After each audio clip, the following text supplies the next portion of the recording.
Good day everyone. Today's session is about Introduction to Developmental Psychology.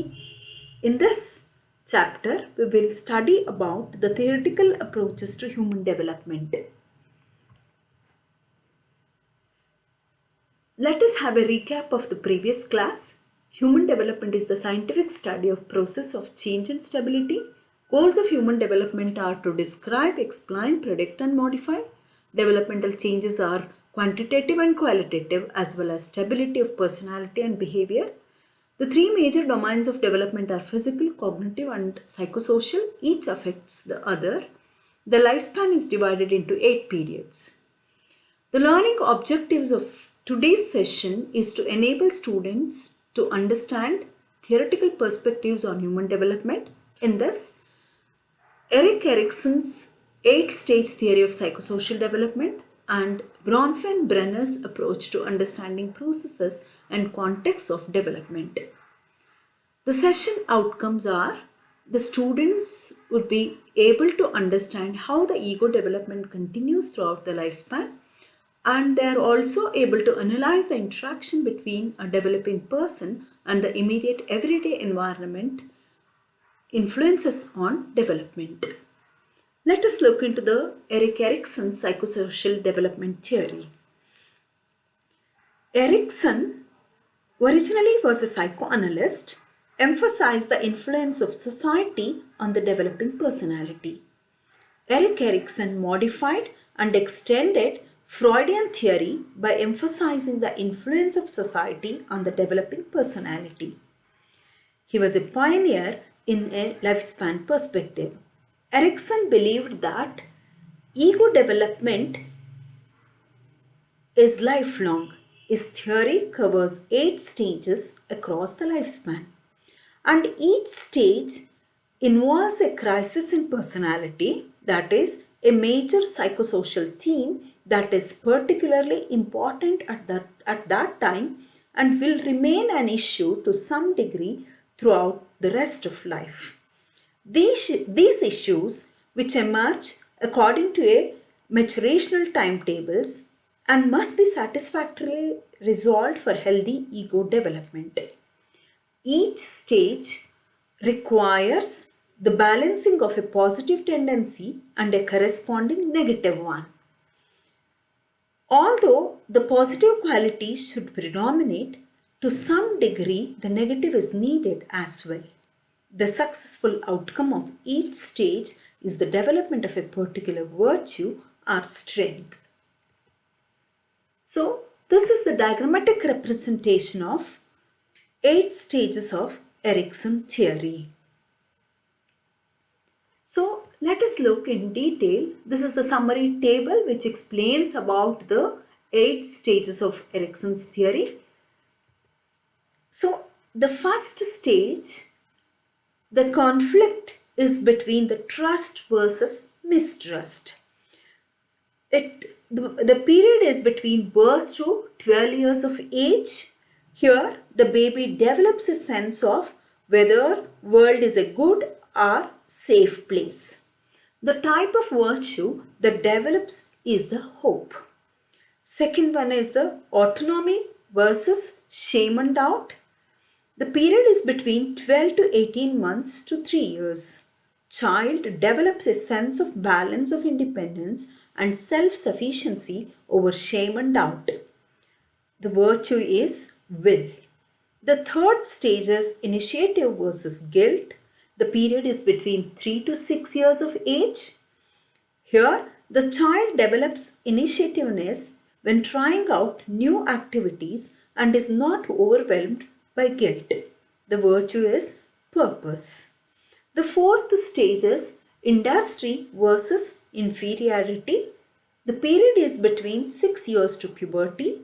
Child must learn skills of the culture or face feelings of incompetence. The virtue that is going to develop during this period is the skill. The fifth stage is industry versus identity confusion. It begins from puberty to continues till young adulthood. Adolescent during this period must determine how sense of self, that is, who am I, or experience confusion about their roles. The virtue that develops during this period is the fidelity. And the sixth stage is intimacy versus isolation. The period is during the time of young adulthood, continues up to the end of the young adulthood. In this period, the person seeks to make a commitments to others. In case if it is unsuccessful, he may suffer from isolation and self-absorption. The virtue is love. The seventh stage is generativity versus stagnation. It is from the beginning of middle adulthood to late adulthood. Here, the mature adult is concerned with establishing and guiding the next generation or else feels personal impoverishment. The type of virtue that develops is care.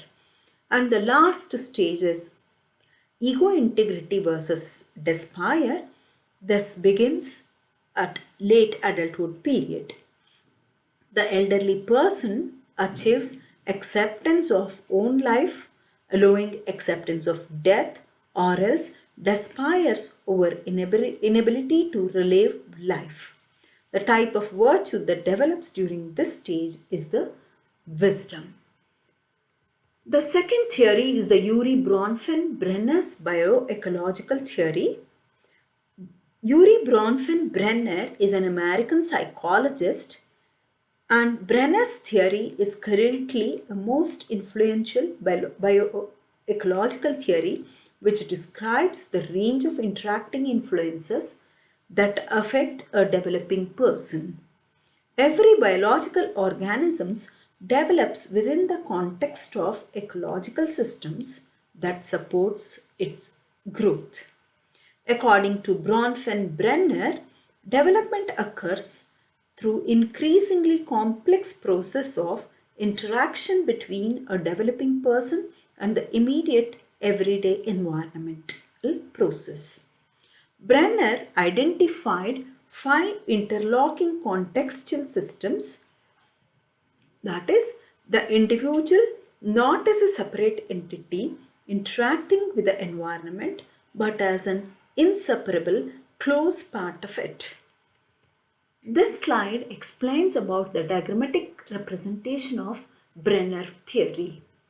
So let us look in detail about the 5 contextual systems wherein the development takes place. The first one is the microsystem. A microsystem is a pattern of activities, roles and relationships within a setting such as the home, school, workplace or neighborhood in which a person functions on a first-hand day-to-day basis. It is through the microsystem that more distant influences such as social institution and cultural values reach the developing person. A microsystem involves personal face-to-face relationship and bidirectional influences flow back and forth. For example, does a new baby affect the parents' lives? How do their feelings and attitudes affect the baby? Second one is the mesosystem. It is the interaction of 2 or microsystems that contain the developing person. It may include linkages between home and school, such as parent-teacher conferences, or between the family and the peer group.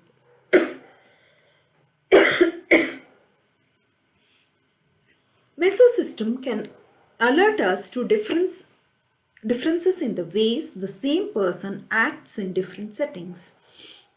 For example, a child who can satisfactorily complete a school assignment at home may become tongue-tied when asked a question about the assignment in class. The third system is the exosystem. Like a mesosystem, it consists of linkages between 2 or more settings. But in an exosystem, unlike a mesosystem, at least one of these settings, such as parents' workplace and parent social networks, does not contain the developing person and thus affects him or her only indirectly. For example, A woman whose employer encourages breastfeeding by providing separate feeding room and milk storage facilities may be more likely to continue nursing her baby. Fourth one is the macro system. It consists of overall cultural patterns such as dominant values, beliefs, customs, and economic and social systems of culture or subculture which filter down in countless ways individuals' daily lives. For example, whether child grows up nuclear or extended family household is strongly influenced by culture's macro system. The last system is the Chrono System. The effect of time on other developmental systems is what we call it as a Chrono System. It adds the dimension of time, the degree of stability or change in a child's world. This can include changes in family composition, place of residence or parent employment, as well as larger family composition, as well as events such as wars, economic cycles, and waves of migration, etc. Changes in family patterns such as increase in working mothers in Western industrial societies and decline of the extended family household in developing countries are chronosystem factors. According to Bronfen-Brenner, people affect their own development through their biological and psychological characteristics, talents and skills, disabilities, and temperament.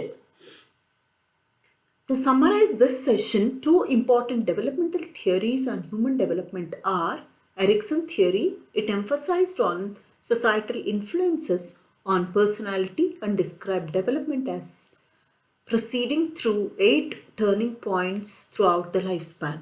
Bronfen-Brenner describes the range of interacting influences that affect a developing person and identified 5 interlocking contextual systems. Thank you.